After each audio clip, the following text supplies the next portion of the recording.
deadline news, coach firings, Thursday night football for this upcoming week, as well as the most anticipated Thursday night football worst top five. The documents will be released at the end of our show, so you're not going to want to miss it here. But first things first, week 9 is now in the books. We'll be recapping everything. Trade deadlines going on across the league as well as election night in America.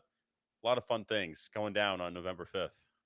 Yeah, and there is that certain time of year that everyone in America has their eye on, and it happens, doesn't happen that often, but once in a while, you get a chance to witness in real time an NFL trade deadline. I mean, it's absolutely electric that we have two major things happening on the same day, which is the NFL trade deadline and the Brickyard podcast streaming on YouTube. I mean, two incredible things happening at the same time. Definitely nothing else important happening right now. And I feel like people want to know who got traded. Did any team make a massive move and get better here? Or was it just kind of okay? Or were there some massive scratchers? And speaking of teams that like to scratch their ass with their heads sometimes, the Cowboys, you know, they went out there and they're like, we need a wide receiver. So let's trade for a guy that did nothing with a very wide receiver needy team in Carolina, who also seemingly has a blooper reel attached to his name floating around the interwebs now. And he's on the Cowboys. Did they give up, I would assume for a guy like Jonathan Mingo, they would only give up like a seventh or a sixth round pick for, right? Because he really hasn't done anything to warrant anything higher. You would think, right? I mean, if you and I were making the trade, or if anybody else outside of Jerry Jones was making the trade, yes, that would be the case. No, the Cowboys gave up a fourth round pick for Jonathan Mingo and a seventh round pick.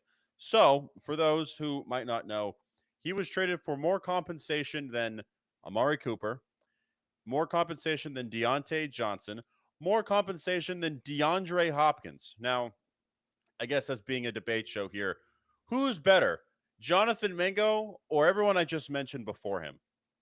For a fourth round pick. Now, for those who might not know about Jonathan Mingo, what have you missed? Well, this season on the lowly Carolina Panthers, he has 12 catches for 120 yards and one touchdown. He has caught less than half of his passes, and he also has 7 drops on the year. So he's going to the Cowboys with Dak Prescott. Oh, wait, no. Dak Prescott got hurt in this last week's game. So it's either going to be Trey Lance or Cooper Rush throwing the ball to him, which you can argue whether that's an improvement from Andy Dalton and Bryce Young. But fourth round pick for Jonathan Mingo. You want to talk about a nightmarish trade for the Cowboys? Giving up a fourth round pick for Jonathan Mingo? What are we doing?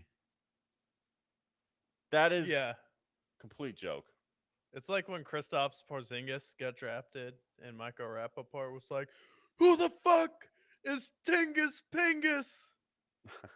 The Yeah. Cowboys fans out here, who the fuck is Jonathan Mingo? Then why the hell would we give up a fourth round pick for him? Where if you know how to draft, your team like the Lions, or obviously the Cowboys haven't been able to draft that well over the past few years, you're like, oh, who have the Cowboys drafted in the fourth round before and hit on? Oh, the guy you made the highest paid quarterback in the league in Dak Prescott. And you're like, you know what? I think Jonathan Mingo is worth that fourth round pick that we could use to find our next Dak Prescott, fill in a hole on the offensive line. But no, you go out there and trade for one of the worst options possible. Not DeAndre Hopkins, who Chiefs didn't have to give up a whole lot for him. DeAndre Hopkins, I believe it was similar compensation to a fourth round pick for D Hop, basically to rent him for the last half of the year. Yeah. They gave up a fifth round pick for him. What? This They give up a is fifth round. They give up a fifth round pick, and the Titans ate half of the contract.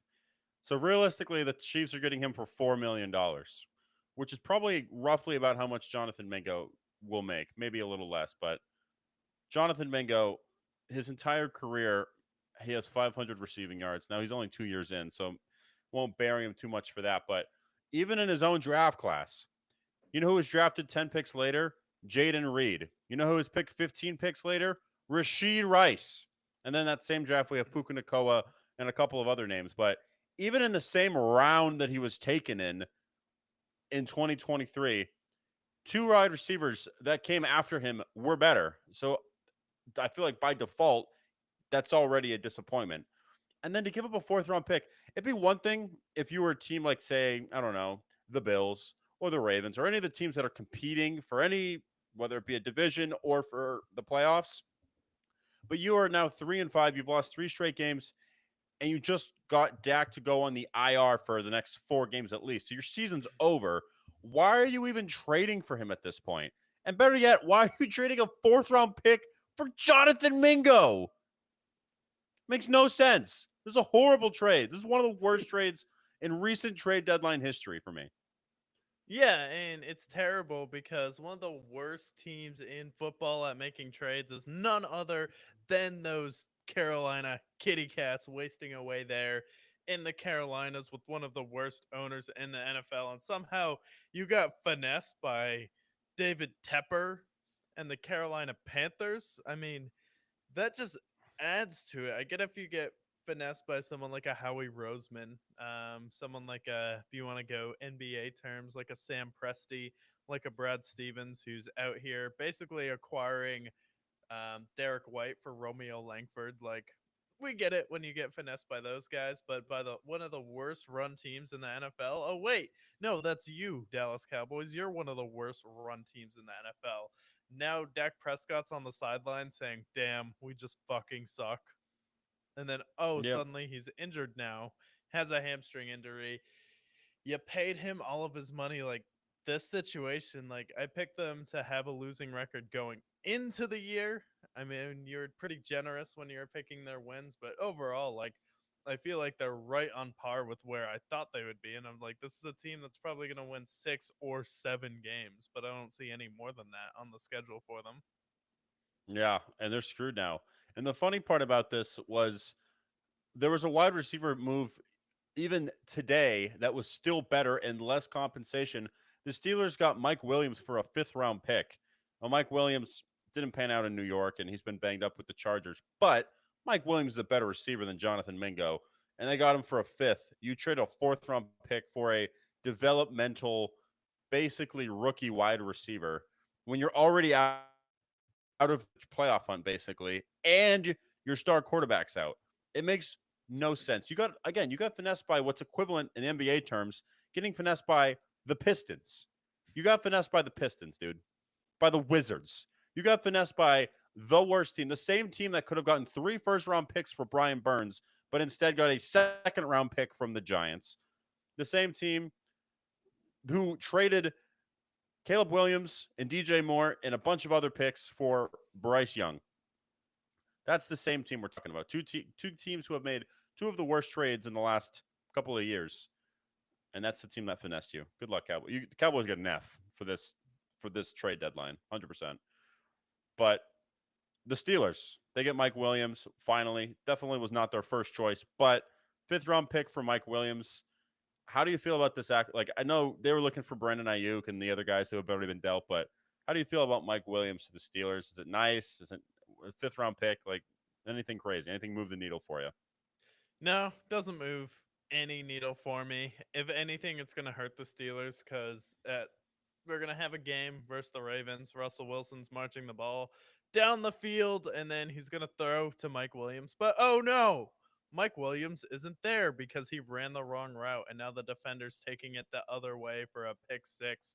Like, this is why the Jets did not want him. Aaron Rodgers put out a sign, said, "Hey, bum for sale. Anyone want him?" And the Pittsburgh Steelers took him. When you have someone like a Scotty Miller, just thinking of that pass at halftime versus the Green Bay Packers that Tom Brady had to him in Lambeau Field to get to the Super Bowl there.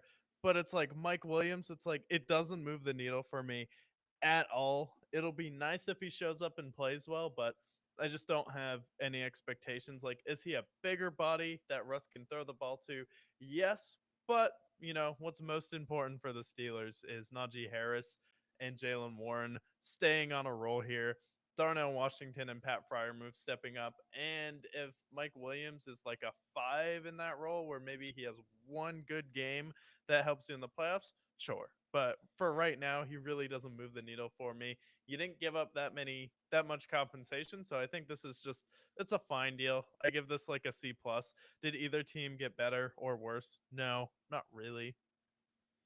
Yeah, I think for this one, I'm giving them a little bit less flack because they were trying to get Brandon Ayuk, couldn't get Brandon Ayuk. Then they were trying for D Hop and Amari Cooper and all these other people, and they didn't get them. And this is ultimately like their sixth or seventh option. And I feel like it's better that they got Mike Williams and they got nothing, which I don't think they could have gotten any other receiver on the market. They were in the market for Cooper Cup too, and he got off the market too. So just for the sake that this is not their first option, it's a fifth round pick. He's going to be gone after this year. Like I give it, I don't say if it's a B minus or not. I feel like a C is a fine grade for him because it's not great. He is going to help their receiver core. It's not going to make it worse. He's a fine, like big physical receiver. He complements George Pickens relatively well, so I'm fine with it. Maybe I'll give him a B minus, but not super crazy overall. But glad that they got a receiver at least. Yeah, Um, but they some help. they weren't done. They got Preston Smith too for a seventh rounder, so basically got him for free. Preston Smith leaves the Packers, goes to the Steelers, helps the linebacking core a little bit. Does that move the needle at all for you? I think it helps for sure. You get another pass rusher here. And is he gonna be Aiden Hutchinson? No, but he's another player on your team who can get to the quarterback, who can generate pressure here. So just the fact that the lines are staying active, getting better, and I think with Aiden Hutchinson, it's not a deal breaker for this Lions team because the offense is so much better this year. So I think that adding someone like a Preston Smith is going to help a little bit just so you at least can get some more pressure and then fill in for Aiden Hutchinson while he's out right now. So Preston Smith went to the Steelers. Zadarius Smith for the Lions, they gave up a a fifth round pick for this year and a sixth round pick next year. That's I mean, for given the situation of losing Hutchinson, I feel like that's perfectly fine. They didn't give up much at all for him. Preston Smith Yeah. for the Steelers, they got him for basically free Yeah, I mean, overall. that's huge because they're both good pass rushers, especially when they're both on the Packers. So I think it's just going to be another guy where it's going to give the Steelers a lot of depth on the defensive side of the ball, where now you have a lot of really good pass rushers in the rotation. And he's just going to be another guy teams are going to forget about, where you have when Highsmith and TJ Watt are both going now with Patrick Queen on that team. Like the Steelers defense is going to be a force, and like you talk about stopping offenses, but sometimes you do have to think about stopping the defense. And the Steelers probably have the best defense in the division this year. Will it be enough to take out Baltimore? We'll see, but I think this makes it very interesting with both of these teams seemingly in win now mode.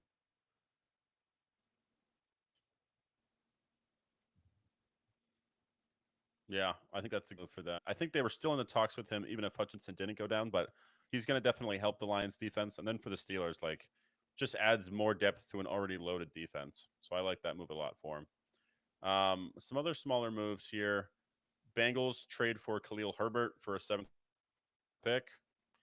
Bolsters up their running back core. Zach Moss is a little banged up. So they get Khalil Herbert, who's a fine filler running back. So I don't hate that move either No, I think that's a good move for for the the Bengals. Bengals. Yeah, I think that's a good move for them. And then Washington makes a big splash. They get Marshawn Lattimore and a fifth round pick, and they give up a third, fourth, and sixth round pick for this year. Really just kind of going all in. I think ultimately, if you're the Commanders and you think you can win the Super Bowl this year, I mean, it's going to definitely help your defense. Your secondary hasn't been fantastic, but Marshawn Lattimore, really good. Get him out of the Saints if you can. And I mean, this year's draft, maybe you lose some picks, but overall, I think it's worth it 100%, especially if he stays with you long term. Yeah, no. Marshawn Lattimore is going to be a huge pickup for the Commanders because their defense has been good, but it hasn't been like exceptional here. So being able to add depth at the corner position, I think that was somewhere where they were needing it. Now you have Frankie Louvo on your team and you're still building a young defense, but you add in another veteran player that's going to be able to help you against a team like Philadelphia, where now you'll have a guy who can at least bother AJ Brown. You're never going to stop a guy like him, or he can at least bother someone like a Devontae Smith. And he gives you some cause to pause where you're not getting burned. So I think this is a situation where Washington is seeing that they're ahead of schedule, have a legitimate chance to surprise some people this year, and they're making this move to see if they can cap off a unprecedented season with a division win. And the thing with Washington is where I don't think right now with how Philadelphia's been playing recently that they are a better team, but the thing is they have an easier schedule and they've been the one team in that division that's given the Eagles a lot of problems over the past few years, no matter how bad or good they've been. Yeah, that's a good point. I think that you get Marshawn Lattimore, that can help them stop. Maybe it's an AJ Brown that gets contained or Devontae Smith. So in that case, it's good. I think you're right there. I think obviously the Cowboys are a mess and so are the Giants, but the Eagles are going to be contending with you. They've played really well this past week, so I think it's a good addition. And then the last trade that's noteworthy to mention is Baltimore adds Tre'Davious White for basically just swapping seventh round picks with the Rams. So Tre'Davious White goes to the Ravens, bolsters up the secondary maybe. But how do you feel about Tre'Davious White going to the Ravens for basically nothing? Yeah, it's a pretty bad sign when you sign with the team and halfway through the season we're like, that was a mistake. Let's get rid of him and swap seventh round picks. Yikes. Because Tre'Davious Smith started out the season getting burned by everybody in the NFL. He doesn't have the same speed. He can't keep up with the receivers anymore. So, like, okay, if Baltimore can find a way to fit him in their system, maybe it'll help, but I don't think he's fixing any of Baltimore's secondary issues, and if anything, he could end up hurting them. This is the equivalent of the Steelers adding Mike Williams. So if we have a Mike Williams versus Tre'Davious White mistake off, I mean, who's going to make more mistakes to lose the game for the other team? I think that's what we should really be talking about. I don't think Mike Williams is that bad, but all right. He's atrocious. What a Oh, fall off. I mean, the guy was like, he's younger than Keenan Allen. He was supposed to be the next number two, drafted from Clemson, played with Deshaun Watson, was historic, and then he was really good. And then suddenly, as he had some injury issues, as soon as he leaves the Chargers, he just dies and falls off a cliff. Like, where did he go? he went to the Jets. Okay, He he went went to to the the Jets. Jets. The Jets kill every wide receiver. Let's That's just not be clear. true.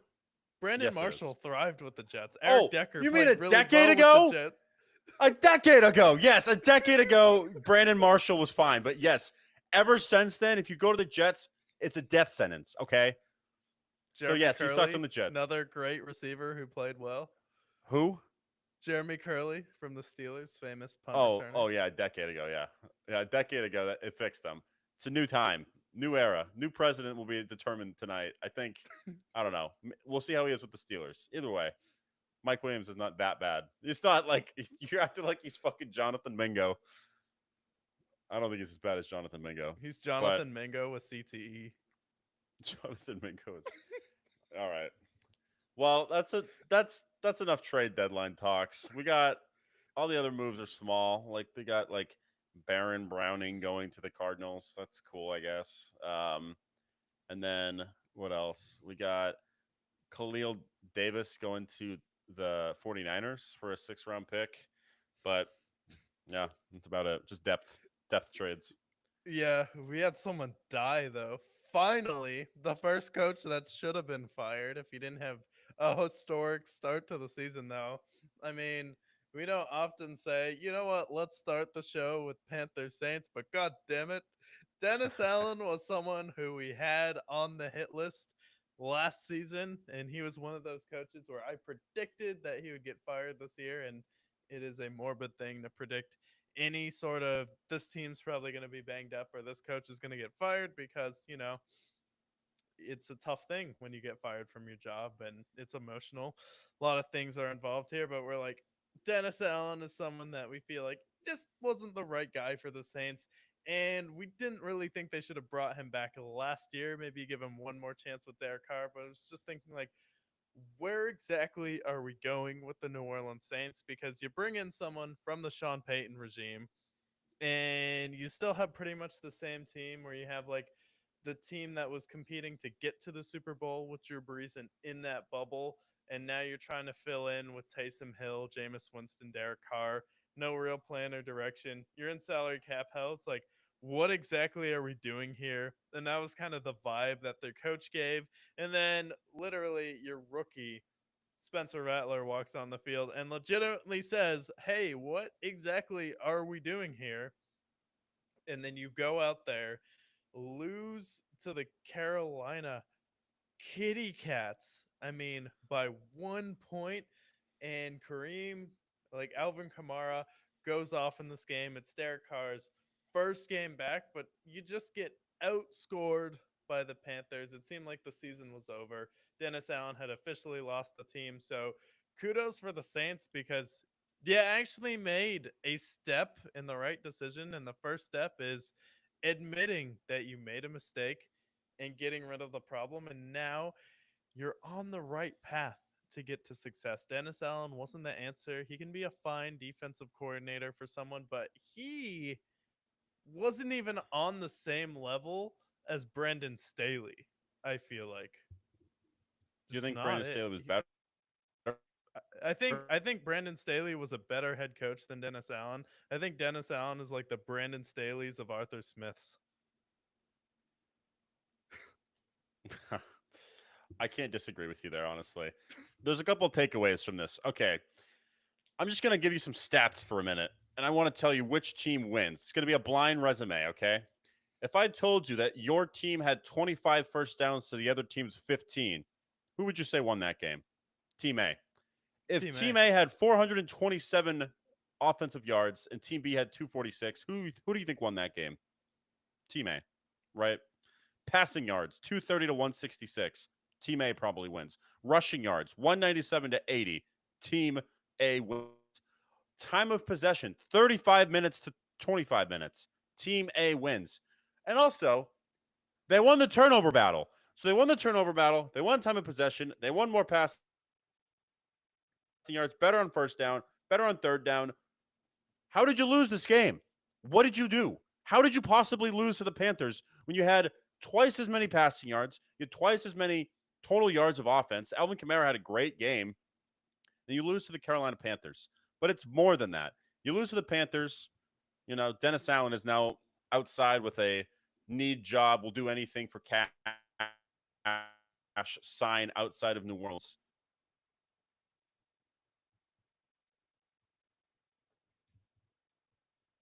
Coordinator slash head coaches in their 2 wins. Because when they beat the Raiders, they got rid of Luke Getsy, the offensive coordinator. And now the Saints, they get rid of Dennis Allen. So now I'm looking at their team, the Panthers, that is. They face the Giants next week. That could be the end of Brian Daboll potentially.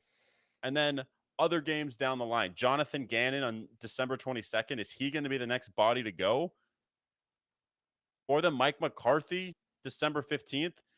I'm worried about two things. First of all, I'm worried about the Saints. How the fuck do you lose this game the way you do? Secondly, who's next on the Carolina hit list? Because down goes Dennis Allen, down goes Luke Getsy. Yeah, no, I mean It's a the mess.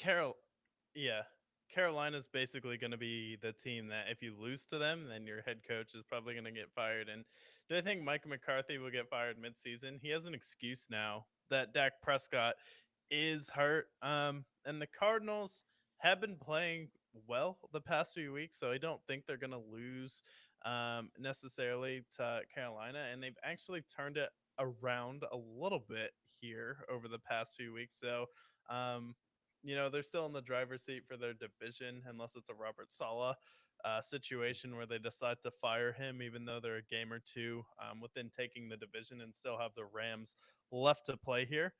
But yeah, um, overall, I think Carolina will be the team that has a hit list. And any coach that loses to them, you're probably getting fired. But this was a long time coming for Dennis Allen. Now, It should have happened last year. do you, do you think Dennis Allen will ever have a job in the NFL again, like head coaching job? No, this seemed like a Gerard Mayo situation where it's just a favor that he got the job. Like Yeah, you were Sean Payton's, like Sean Payton gave you a good recommendation on the way out. We want to hire from within. That's how we like to do things here at our scummy corporation. And then same with Gerard Mayo, where we hire from within. And now, Gerard Mayo's the head coach there, where it really didn't seem like he deserved it. Like he hadn't been when you're Bill Belichick's defensive coordinator. What exactly do you do? Like yeah, I don't understand what a defensive coordinator for Bill Belichick does when Bill Belichick is the one running the defense and that's his specialty. yeah. I it's also And Steve yeah, it Belichick's is calling plays. Like yeah. It's a little odd there. But Dennis Allen's gone. Also, ironically enough, the same person that fired him when he was on the Raiders as a head coach also fired him in New Orleans. Derek Carr is now the first quarterback in history to lose to 31 teams. Poor Derek Carr. I don't think he deserves that stat line, to be honest. But I digress. he he Um, lost the game, so he's lost to every team except for the Raiders, which, coming soon. Bub memes wasn't enough to get it done. Pub memes. Uh, All right, we'll go to Thursday night. The Jets beat the Texans. CJ Stroud just absolutely abused in this game. 8 sacks. Aaron Rodgers, 3 touchdowns. And the Jets, they got the win. They had a fourth quarter comeback. Does this give you any optimism for the Jets moving forward now that they're 3-6? Or, they beat the Texans Optimism for what exactly? for winning a game. Yeah, I They mean, won a you won game. a game, but you still like okay, congratulations. You're 2-0 on Thursday night football now. All right. So you've won 2 games on Thursday night. You've only won 1 game on Sunday like okay. And the team you did beat on Sunday was Tennessee, you know?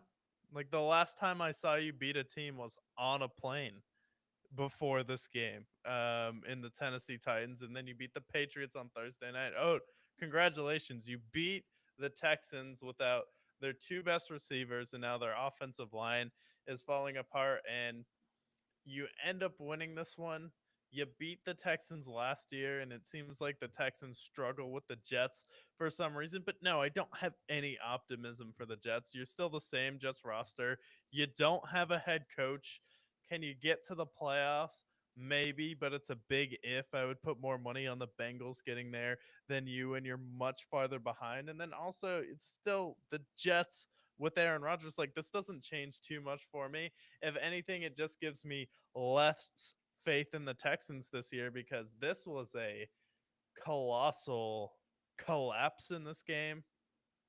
It was a failure by epic proportions where I get Nico Collins and Stephon Diggs are out, but you can't do anything else in this game. And then CJ Stroud is just being left out there to get destroyed in the backfield, but your defense couldn't hold it together. Garrett Wilson makes 2 incredible catches, and there really wasn't anything else you could do about it with those 2 catches because Aaron Rodgers just made a great pass where only Garrett Wilson could catch it, but this is just a huge blow if you're Houston. And now that division is quickly turning back into one of the worst divisions in football where the Colts go out there, they struggle on Sunday night football versus the Lions, and now the Texans are struggling. Jaguars are struggling, Titans are struggling. Like this division is not good, but this game just takes away any right that the Texans have to say that they're up there in the AFC. Like I don't even think you're as good as the Bengals after this loss. No, I was a big believer in the Texans this year. You know that. I putting them in the AFC title game beginning of the season. But now, I mean, with their offensive line being in shambles, you lose 2 of your receivers. Even when Nico Collins comes back, like I feel like you're probably going to be a first round exit most likely. And now CJ Stroud's banged up too, which he's been dealing with injuries. So I just I think I after this game I kind of sold my stock on the Texans. I believe more in the Ravens now. I believe more in the Bills now, Bengals now. Hell, I think I even believe in the Chargers more, at least win a playoff game. So Texans, I think I'm done with the Chargers the Texans this year. I think next year they should be viable for sure. Like they still have a bunch of talent, but I just I don't believe in them this year. And losing to the Jets the way you do, when the Jets were just begging for you to beat them, they were begging with penalties and mistakes and just. I mean, what was that play with the running back, Corley, um, the running back for the Jets? He runs into the end zone, and then right Yeah. before he just shifts it back, like, dude, He what are you dropped the ball. doing? Yeah, he Why walked are into the end zone and he basically like threw it out of the end zone before he went into the end zone and didn't count. Yeah, Like, I dog. don't understand why guys are. Why are you so excited to drop the ball? Like, don't you want to spike it? Don't you want to do something enthusiastic? Like, what is lamer than just dropping the ball before you get into the end zone? Like, and now your NFL career is over because of that. I just Yeah. don't understand why you would do that. But I mean, good for him. You got out there. You almost got a touchdown. You were close, but now you get cut. The like you're not gonna play that much more for any other team. Like, why would you drop the ball before the end zone? Like Kyle Pitts is doing that is one thing. Like we expect that from Kyle Pitts, even though that did end up being called a touchdown. But like, you're just not that guy, and just make sure you get the touchdown when you. I don't think he's ever had one in his career before this game. I don't think he has either. And I don't think he's gonna after that either. Like that's just a mistake, especially where the Jets are. Like you lose that game, you're 2-7. Can't do that, especially in the situation that they were in. That's just inexcusable. But let's move on to the Sunday games, right? We had let's get this game out of the way. Titans and Patriots went to overtime. Drake May interception to end the game, but just the battle of the Turd Bowl took place. Mason Rudolph, Tony Pollard. I'm naming just players on each team. Hunter Henry, Keishon Butte, Josh You Wiley, make it sound like this wasn't Kawan. an exciting game. It was a fine game, but it's two of the worst teams in the league. So, is there much takeaway from this game? I don't know. Yeah, I mean, Patriots defender came out and said, Drake May, you're watching baby Josh Allen 2.0 at this point. I mean, Who said that? let me pull up the exact players. Someone on the Patriots defense, though, that called him Josh Allen 2.0. And, like, Okay, I don't think I that's thought you. I thought you were saying I said that. I'm like, I never said he was Josh no, Allen. you didn't say that. It was a player on the Patriots defense. I can't recall his name, but he did say it. If you want to fact check me there, but like that pass at the end of the game, like was pretty magic. And the Patriots are bad this season. He's not working with any help, and he comes out there, tries his hardest. His team does genuinely rally behind him, but like overall, like you went to overtime, drove the ball down the field, make an incredible play at the end of the game, and you're not working with much. The Patriots are kind of selling off their parts to the Kansas City Chiefs. Don't have any wide receivers or offensive line. Ramondre Stevenson isn't himself. We're running it with Antonio Gibson. Like, for what Drake May is working with, like, he's played pretty well, especially with not having that much of offensive IQ in the Patriots building. Yeah, honestly. So it looks like their D tackle compared him to Josh Allen, but I mean, honestly, easily the worst receiver core in the league. Terrible offensive line. Your running backs aren't that special either. And you look at his numbers, like numbers are pretty comparable to the likes of like a Dak Prescott, whose numbers are pretty similar to him this year. It's been pretty good. I mean, he's thrown interceptions, but you look at some of the plays, you break down the film, his wide receivers are not giving him any sort of pass whatsoever. And then the interception to end the game, like this was one of those balls where it bounced off his receiver, went into the corner's hands. Like I just think reading the stats, you're not going to get the full picture with Drake May, but given his help around him, I think he's going to be overall, if they can put the right person around him, maybe you fire Gerard Mayo this year and get him an offensive minded head coach and maybe just change the identity of the Patriots, God forbid. I think that he could actually be really good. Go out and get some weapons, draft the right receivers with the right head coach. And I think Drake May could actually be really good for the Patriots. Yeah, no, I think so for sure. I mean, it took Josh Allen 3 years, so give him time. This isn't that Anthony Richardson situation where he just looks brain dead. when he's trying to read a defense. Yeah, and he had almost 100 rushing yards. He was their offense pretty much entirely, which you just shouldn't have to do for a rookie. I understand your team's not very good, but Drake May Yeah, was your offense. it's like what Tom Brady was saying before the year. You have these rookies coming in, and it's just unfair that they have to be put in the situation where he was talking about we don't have college programs anymore. We have college teams, and guys just aren't being taught to read defenses the same way. And he tried to warn people about the poor quarterback play, and it's kind of been the case this season where there's not a ton of quarterbacks where you're like, wow, we have so many great and up and coming guys. We're seeing guys struggle in year two, guys struggle to get it done, and you know, putting someone like Drake May out there, it's just not really fair to him or the product of the NFL. No, it's not. And I feel for him. Again, like we talk about his receiver core, we talk about everything, but just the Patriots organization that doesn't really have an identity after Belichick either. It just feels like Gerard Mayo is trying to keep what they had with Belichick, but he doesn't have nearly the same respect whatsoever. He seems like he doesn't really know what he's doing. Maybe be better as a coordinator. So it's not a great situation for Drake May, and I hope that they start to turn things around. I would if I were them, I would get rid of Gerard Mayo this year and go after like an offensive minded head coach, get the right people in front of him, and maybe then you could actually be back to being pretty good again. Yeah, speaking of being pretty good again, though, the Ravens had a tough week versus the Browns. You know, you struggle versus a divisional opponent. That happens. But then the Broncos come to town and they're like, you know what? We scored 24 last week. Offense was a little clunky. How about we make up for it, even out those averages, and drop 41 points? Hold the Broncos to 10 at home, absolutely annihilate them. Ravens get back in the saddle in this game, and then it was just one of those games where the Ravens, as a team, as an NFL team, and John Harbaugh and Lamar Jackson came together and said, you know what? A team like the Broncos are feeling a little bit too good, starting to act like they're a good NFL team, but we need to just go out there and remind them who they are. And that is the Denver Broncos with Bo Nix as their quarterback. And if you run into a Lamar Jackson, Derrick Henry, Mark Andrews, Zay Flowers, you know, the list goes on.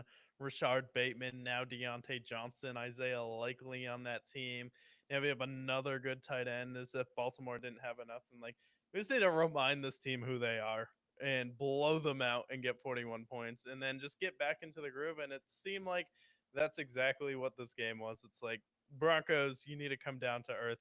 We're very happy to introduce you into the real NFL again. It's cool you can beat the Panthers here, you know, 28-14. That's cute. But, you know, if you really want to beat a team, how about you drop 40 on them? Yeah, it's funny because I'm looking at their wins now, and it's the Saints, the Panthers, the Raiders, the Jets, and the Bucks, all of which have a losing record now. Bucks are a genuinely decent team, but all those other teams are a complete mess or they're just terrible. But yeah, I mean, this is exactly what you'd want. Also, Lamar Jackson has the most perfect games of any quarterback since 2000. So continues his, I think at this point, he's got to be the favorite for MVP. And that's not a hot take by any means. For like Derrick QBR, for Henry. like 153, for like 158. Yeah, he had a perfect QBR for, I think, the fifth time in his career now. End of the Sheesh. season, I think this is his fourth. I got to look at his game log, but he has the most also in a season already, which is QBR. He's already had I think two already this year. So he's just on an unreal pace. If he wins the MVP, if it's not him, Derrick Henry, can I introduce you to him and how good he's been? And this is also, they don't even have Deontay Johnson yet, who I think is definitely going to help that receiver core even more. And I've really liked the Ravens last year were obviously a good team. They made it to the AFC title game, but it just feels like this Ravens team is so much more of a wagon than last year. Like offensively, Lamar is just throwing absolute beauties. And then adding Derrick Henry to that rushing attack has been absolutely lethal. And now I feel like their defense is finally stepping up too. So I think, yeah, the Ravens team, absolute wagon. And then them for the Broncos, like, you guys are frauds. And when you face a team like the Ravens, you're going to be shown that you are a fraud at the end of the day. Yeah, no. Yeah, and I agree. They're definitely more of a wagon, and we talked about that dynamic with Derrick Henry earlier this season, but it takes the pressure off of Lamar to be Superman, and now he doesn't have to feel like he needs to make every single play for them to win because Derrick Henry is averaging that second down, first down average for a running back over 5 yards per carry. Give him the ball Yeah, every time, you get a first down. yeah, and also for the Broncos, like I feel like they started off really hot, but I'm looking at their schedule, like finishing out. They face the Chiefs this upcoming week, which I think they lose, and then the Falcons following them. I think those are three losses in a row you're going to see from them, and I think they're going to be taken care of pretty easily because I feel like their offense is pretty easy to game plan for. And they face the Chiefs, Bengals, and Chargers to end the season. So I am starting to worry whether or not the Broncos will actually make the playoffs or not. But yeah, I just think they're pretenders, as you can tell. Yeah, no, they're definitely pretenders. Especially in the AFC. They're no Bengals. Like they're not like on the same level as a team like that that deserves to make the wild card here. You're in the same division, and that's okay. You still have a lot of work to do. So you just lost to a better team. Um, Another team came out, just lost to a better team. Let's go over your favorite team, the apple of your eye, some may say. The New York Giants taking on the Washington Commanders. Now, they didn't set a record to be the only team to lose to another team without getting a touchdown in this game.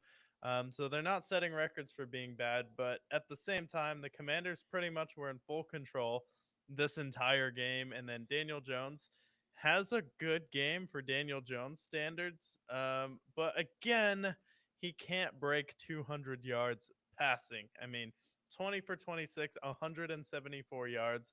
Doesn't throw an interception, but has two touchdowns, but he just can't get over that 200-yard passing number. I mean, Jane Daniels did it in four less passes, 209 yards, averaged five more yards per touchdown, two touchdowns in this game. I mean, his running backs didn't even perform as well as Daniel Jones here, and the Commanders just go out there, get another win versus the Giants, who these teams have been pretty competitive, but overall, just like a solid divisional win for the Commanders here, where you didn't really feel like the Giants were ever in the driver's seat in this game, I feel like.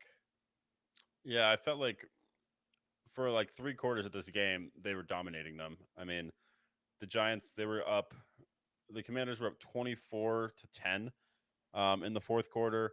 Giants did kind of the Cowboys specialty where got a couple of junk yards, got a couple of junk scores, makes the game look a lot closer than it is. But now the Giants are one of only two teams in the league to have zero wins at home. Them and the Cowboys are the only teams who have not won at home.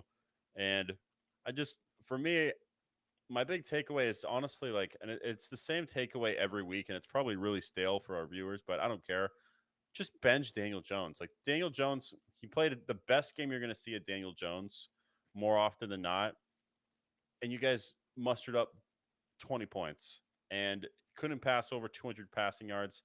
I feel like their weapons aren't nearly as bad as you would think. Like Malik Neighbors is really good, and that's with Daniel Jones. He's probably excellent if you get him a legit receiver.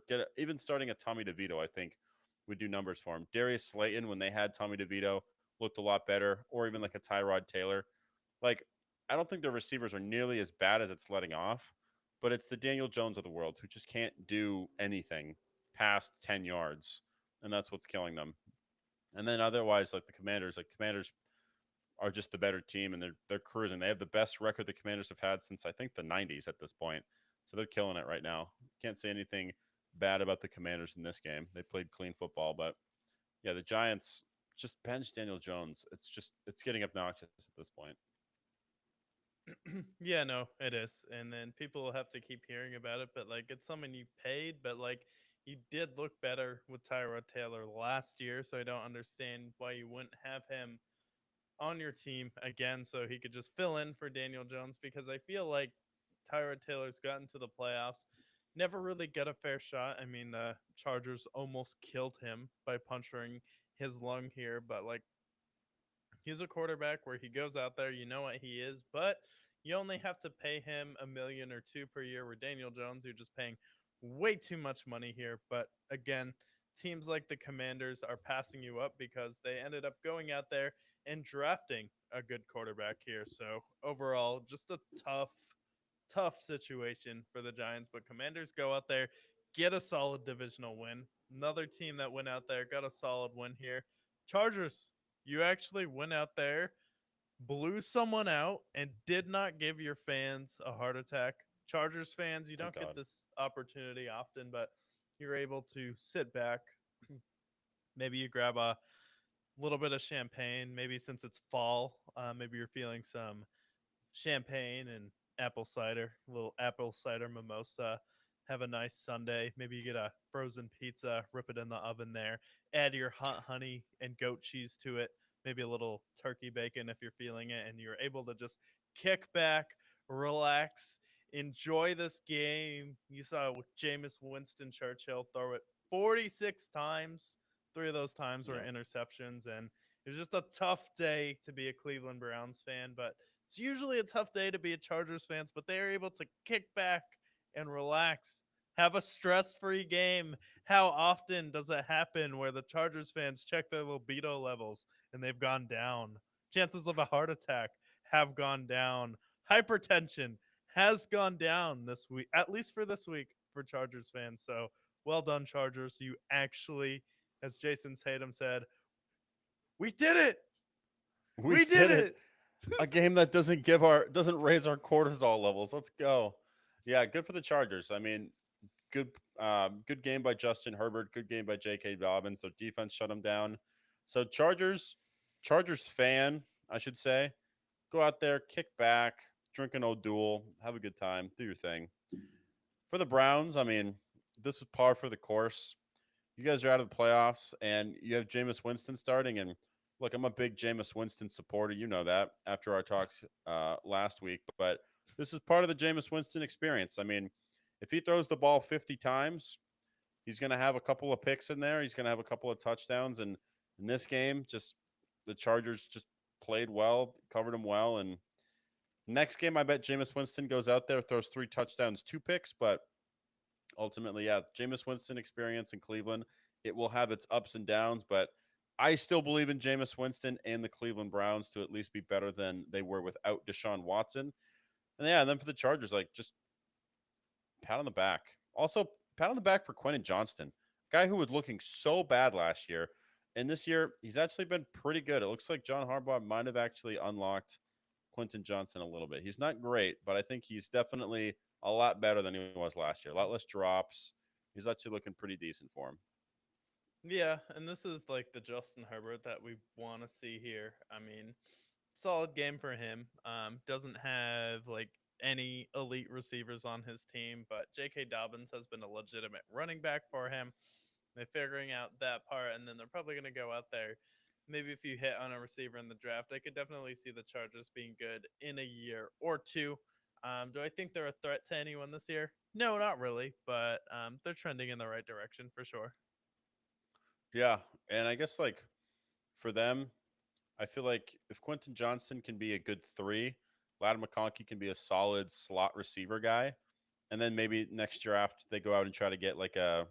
I don't think they'll be in the mix for Travis Hunter, but you know what I mean, like some type of elite receiver. Then this team could actually be really good, or better yet, try to sign one in free agency. I think the Chargers are definitely trending upwards.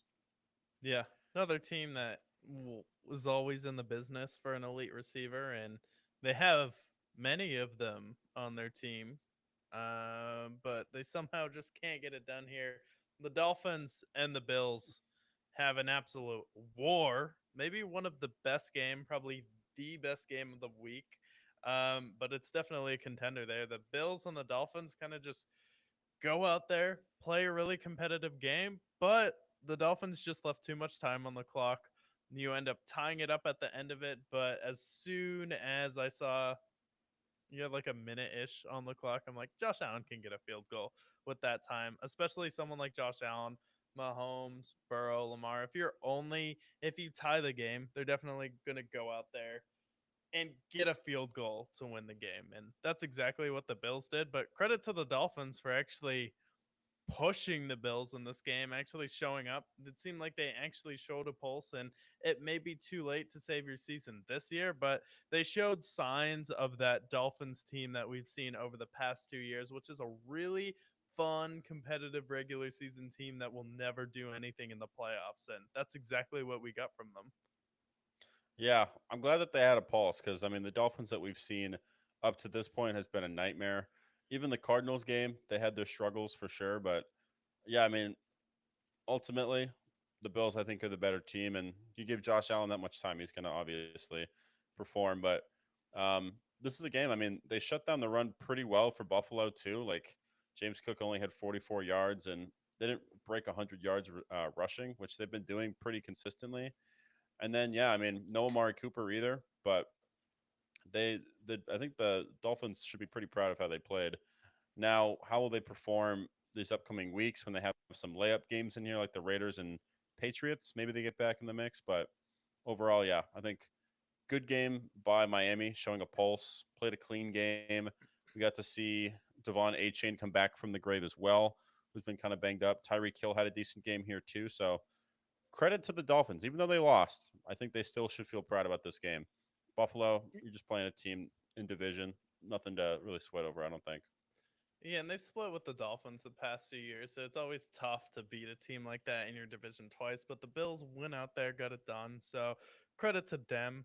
This wasn't a game where it's not going to change my mind about the Buffalo Bills. Do I look at this game and say, "Oh, this is the moment where I knew the Bills were going to the Super Bowl"? Like, no, that's not that moment for Buffalo, but it is a moment where it's like you look at Miami and the Bills have wagoned their past two opponents where they destroyed Tennessee. They broke Seattle. I mean, Seattle will never recover from that game, I don't think, the rest of the season. And now you play that team very competitive, don't get wagoned, and you look like kind of the same team you've been the past few years. So, all around, I thought that game was really good for the NFL.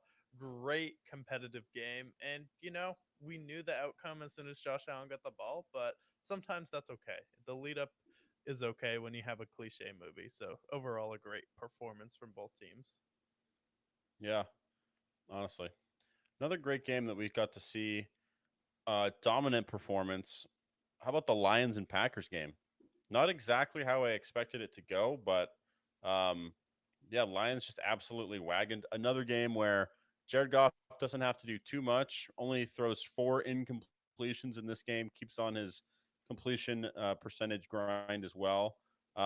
David Montgomery was an absolute beast in this game.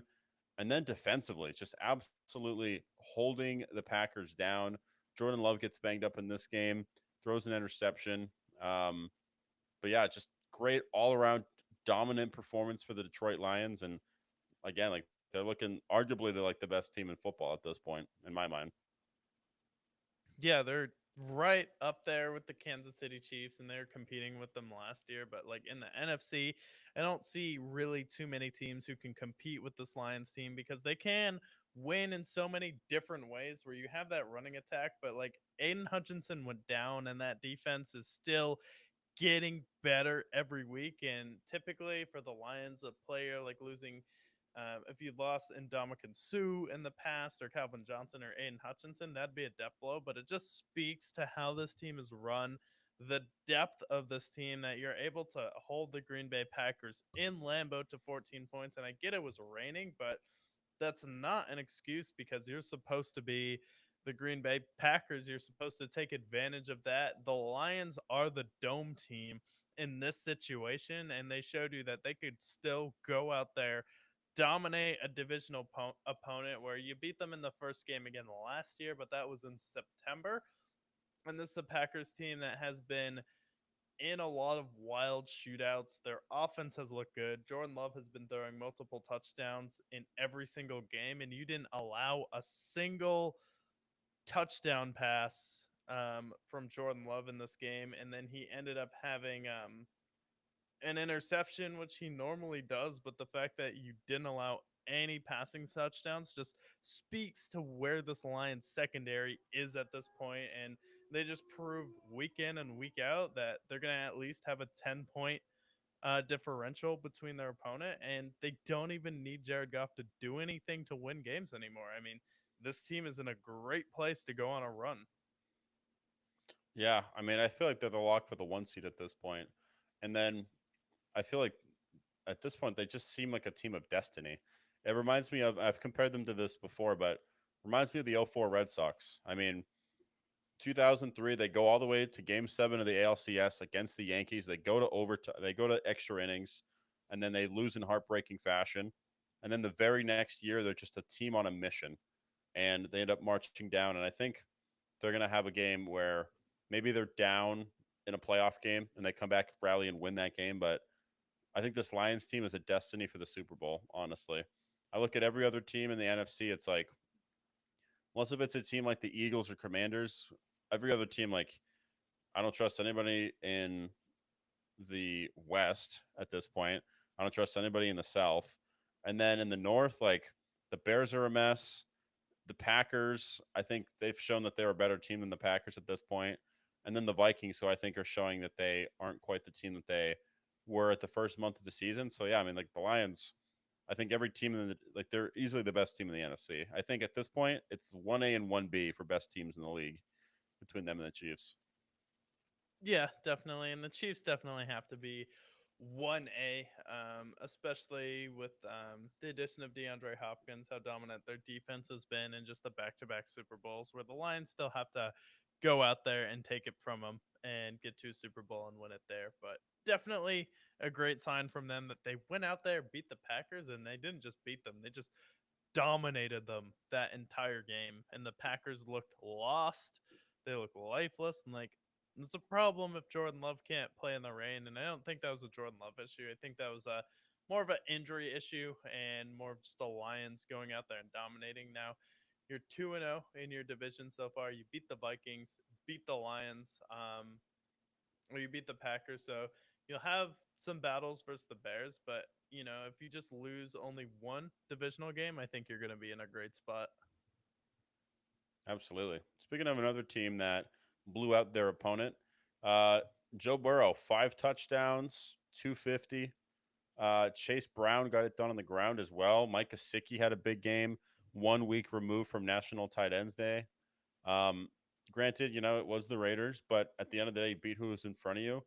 Bengals now, 4-5. They face the Ravens this upcoming week. We'll preview that later, but um, now they've won 3 of the last 4. Um, does this give you optimism now for them going on a run as we look at the next 6 weeks of the schedule, roughly? Yeah, not this game specifically.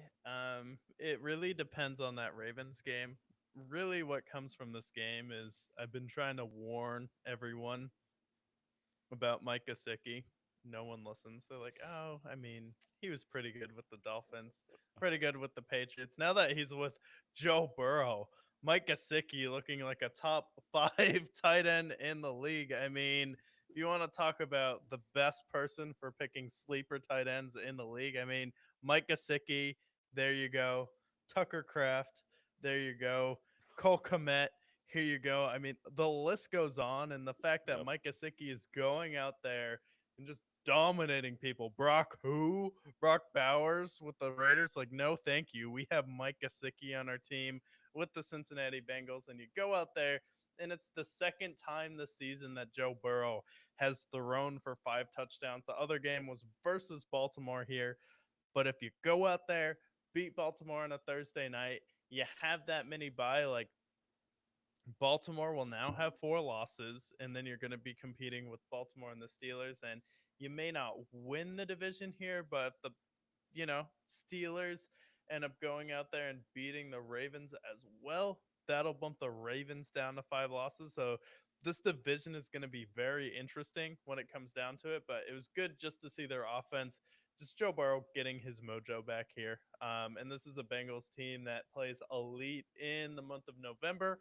and December. So let's see where it takes it. I'm not going to say they're all the way back here, but I still think you're 100% in the mix for that last wild card spot, whether you're the 7th or the 6th seed. And then that team who has to face you is just going to be absolutely miserable. I mean, if you're the Bills, have a good season, win your division, you're the 2 seed, and then, oh, you have to play the Bengals. That's your reward. Yeah, I guess like at this point, we previewed it when we were going over the halftime grades, but nobody in the AFC East outside of the Bills are making the playoffs. Nobody in the AFC South, it looks like, is going to make the playoffs. Maybe the Colts, but I don't believe in the Colts. And then it's like really you're competing with the AFC West because the Ravens or Steelers are going to win that first wild card, and then the Chargers are probably going to be in the wild card as well. And then after that, it's like the Broncos. I think they can be outbeat the Broncos. Maybe the Jets come back, but I don't believe that they will. So right now, I think the Bengals are in a good spot where I look at the rest of the field for wild card positions. Like I think they're in a pretty good spot overall. Where I think that they can actually make the playoffs, which I think would be pretty impressive considering how badly they started.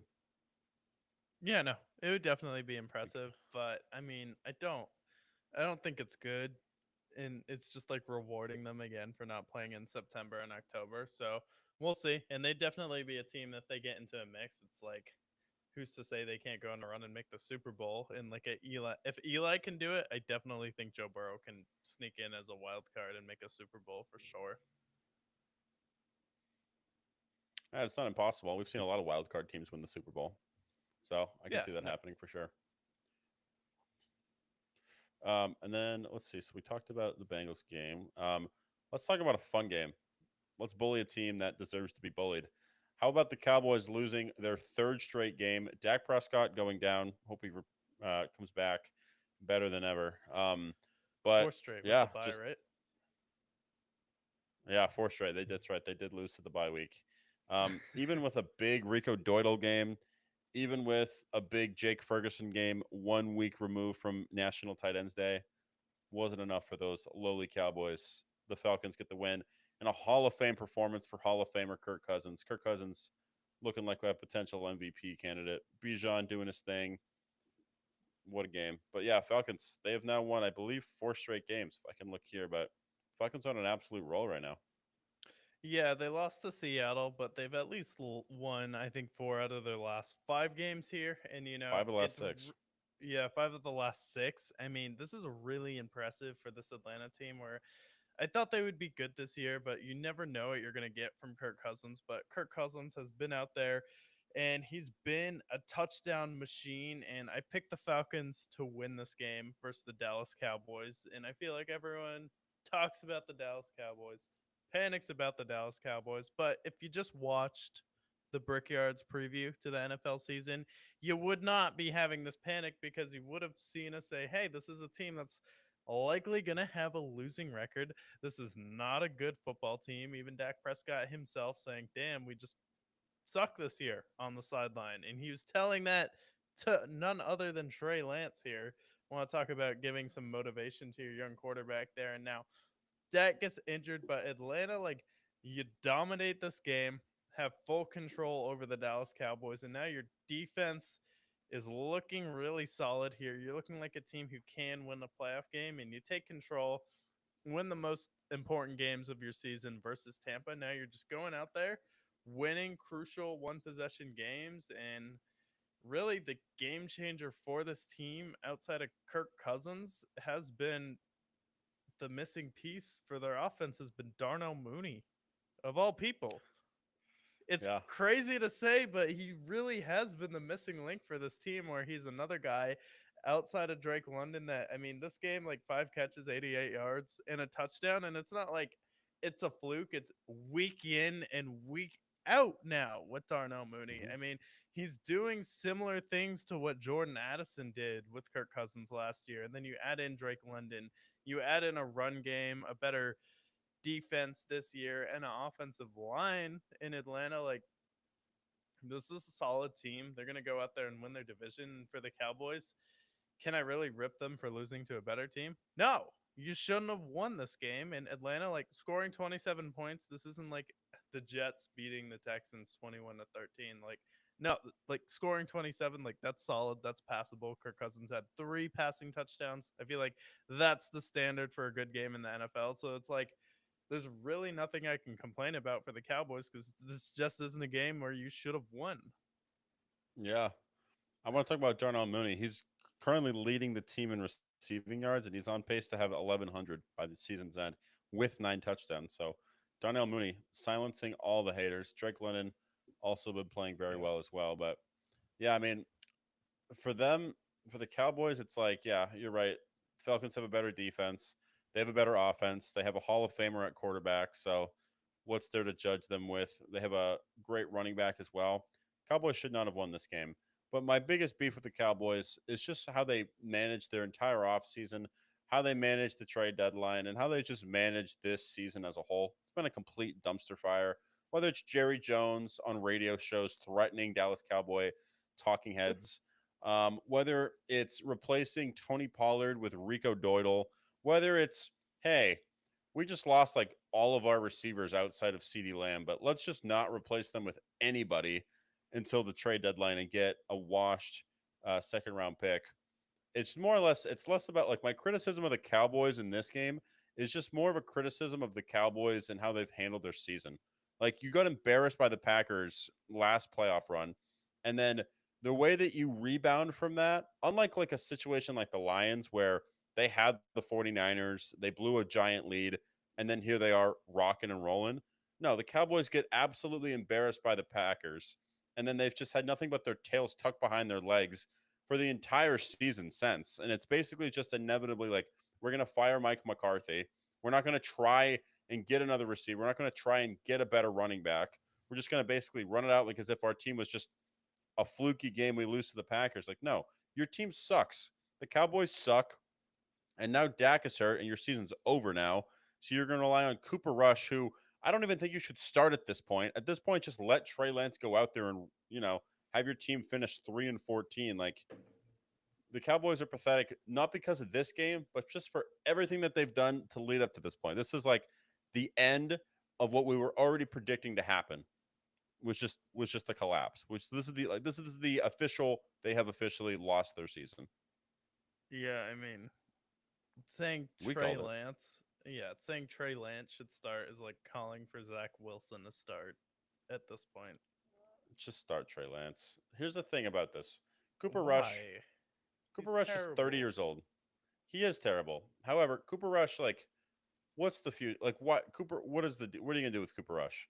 At least with Trey Lance, like, you can at least see what you got with him because it should even be on the roster at this point. Should be the question because he's younger. There's more upside with Trey Lance allegedly. So like, why not start him and see what you have with Trey Lance? And then if he sucks, cut him loose. Let him go into NFL obscurity for the rest of his time. He's played 4 starts in his entire career, and they keep saying he's this raw prospect.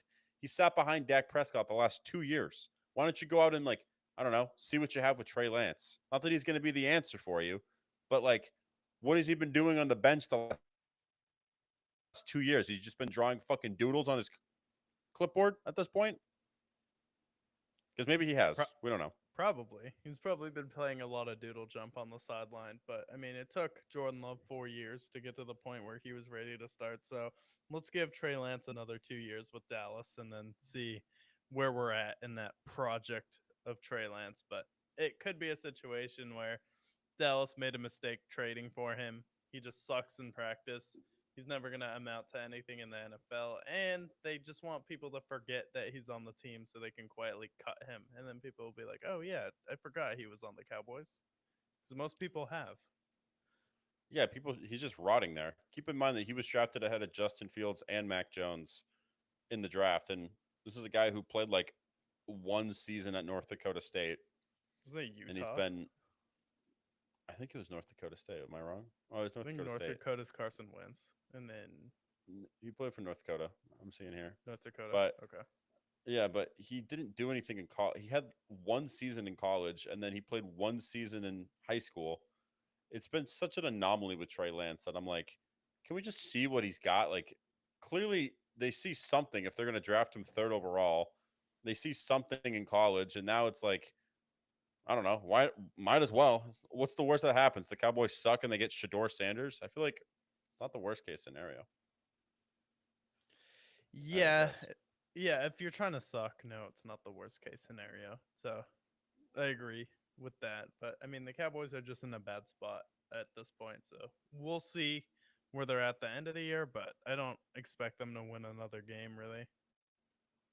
No. You play the Giants on Thanksgiving, I think. Yeah. There we go. Maybe there's a win there. Let's see. We have a couple other games. The revenge Speaking of, game for Oh yeah. What do you got next? I was like, speaking of raw prospects, get this game out of the way. The Bears and Cardinals. Just Yeah. what to make of this Bears offense where somehow can you explain to me how it rains in Arizona when they have a dome? Yeah. Yeah. Actually, it's funny. I can speak from this personal experience because went to the dispensary that day and it started fucking raining. I'm like, what the fuck is going on here? It's like It's like raining in the desert. That doesn't happen. What the fuck's going on? And then the Cardinals game is on. We're at the bar that we're at. Keep in mind that they have a retractable roof. So even if it's raining, shouldn't be a problem because they can just, close mhm. it, you know? Why was it raining in State Farm Stadium? That's a mystery that Caleb Williams was wondering, which Kyler was wondering, what everybody in the stadium was wondering. Like, wait a minute, why is it wet in the desert? It's the weirdest thing ever. It shouldn't even fucking rain. Never mind the fact that it was raining in the dome retractable roof stadium. So that's a mystery in and of its own. Here's another mystery for me. Caleb Williams in the Bears and this offense that is just at this point borderline anemic. I mean, like I don't know if this is Caleb Williams as a raw prospect. I don't know if this is Matt Eberflus as a horrible head coach. I don't know if it's offensive line. I don't know who to point all the blame, like who to point the fingers to necessarily. But all I know is that this team is just average at best. Their defense is really good, but uh, this team is not ready for the playoffs like I initially thought they were going into the season. This team is very raw. Even with the talent that they have, I don't think they're making the playoffs Yeah, with it'll everything. be tough. They still can make the playoffs at this point, but it seems like the offensive line is the issue. And then you have all these people who go from, oh, this is the best team a number one pick has already have to, are the Bears doing enough to support Caleb Williams? And, we had a lot of questions to see why you would keep Matt Eberflus after last season. I know you finished out hot and the defense was playing well, but that mostly just seemed like a guy knowing his job was in jeopardy here. Let's blame it all on Justin Fields, make it his fault, but like you had a chance to pick a new offensive head coach and the opportunity to pair yourself with Caleb Williams. Maybe that does appeal to someone like a Bobby Slowick, maybe, or a Brian Callahan or a Ben Johnson here, where maybe you can pry them away from their team a year early if it's Caleb Williams and not a team like the Panthers looking for a head coach where your career may not be the same after coaching that team. But the Bears keep Matt Eberflus and, defense still playing okay, but you got lit up by the Cardinals in this game 29-9. And you have all of this talent on offense in Cole Kmet, Keenan Allen, DJ Moore, Roma Dunze, D Swift on your team, and you have 3 field goals to show for it. Like there should not be a game where the Bears don't get a touchdown with all of the talent that they have, rookie or not. Yeah, I agree. And it's like I think the big thing also is like DeAndre Swift will have these games where he's Superman. He plays great. And then he has some games where he's just nowhere to be found. In this game, the Cardinals shut him down. But I agree with you. Like, you have this guy who you drafted, not even just Caleb Williams. Roma Dunze was what, the 15th overall pick? First round pick for sure. You have Keenan Allen, who has shown that he still has a little bit left in the tank. And then DJ Moore, who's a very good receiver. Like, this is a team that should not be scoring less than, I'd say, at least 17 points a week. I think you should at least be shooting for 20 at the minimum. But I don't know. It's a mess. I think ultimately Matt Eberflus will be fired by the end of the season, and maybe they get an offensive minded head coach. But yeah, this team is just it just feels like they're poorly coached, and their offensive line sucks. Caleb is definitely a little more raw than they said he was, but yeah, it's just overall the Bears just disappointing. Yeah, disappointing. Does this give you any hope for the Cardinals, though? I mean, you have back to back games where their offense has played well. Defense has stepped it up a little bit. I mean, this is a team that kind of struggled at the beginning of the year last year, first full year with Kyler Murray and Jonathan Gannon together. Do you think this is something where the Cardinals may actually make the playoffs here if they can keep beating up on some of these mediocre teams like the Dolphins and the Bears? Yeah, I think so. I mean, we look at the NFC. I think it's harder to make it in the NFC these days than the AFC, just because I feel like there's a lot more teams that are in the same kind of tier, I would say. But if I'm just looking at it quickly, I think the Eagles are going to make it. I think the Packers will probably make it, but after that, like I think what the Cardinals have going for them is that they have three teams in their division that are either banged up, hurt, or they started off struggling. So, like the Rams, I think the Rams are the only team that can really like derail them. 49ers are banged up, and the Seahawks just seem like they're a mess in general. So, I think they can make the playoffs. I don't think they will. I think I still would bet the Rams to beat them out, but they're definitely they have enough of a scrappy team that they could make the playoffs for sure. They have enough talent on offense at least. Yeah, I think so. But I'm interested to see how the Cardinals progress. Not willing to wrap my arms around them as the division winner, but hey, they've looked fun the past few weeks and haven't looked completely anemic here. Um, Another team that's been fun the past few weeks hasn't looked completely anemic, hasn't translated to wins here. You mentioned a Doug Peterson revenge game, and he almost pulled it off until Trevor Lawrence iced the game for the Philadelphia Eagles. But man, what a great game this was between the Jacksonville Jaguars and the Philadelphia Eagles in Philly. Yeah, I mean, Jags almost had the comeback. They started terrible in the first half, but I think the highlight of this game for me was seeing the first time ever seeing a backwards hurdle. I've never seen anything like that. What Saquon did, that was absurd. I think every single person in attendance was like, "What the fuck was that?" But it was sick. Jalen Hurts is playing good again. Um, but yeah, I mean, for the Jags, like I'll give them credit. Like they're not winning a lot of games, but at least I would say the last like month or so, they've been playing competitively. Like you had your Colts game, London game with Chicago, tough, but like beats the Patriots, plays competitive against the Packers and Eagles.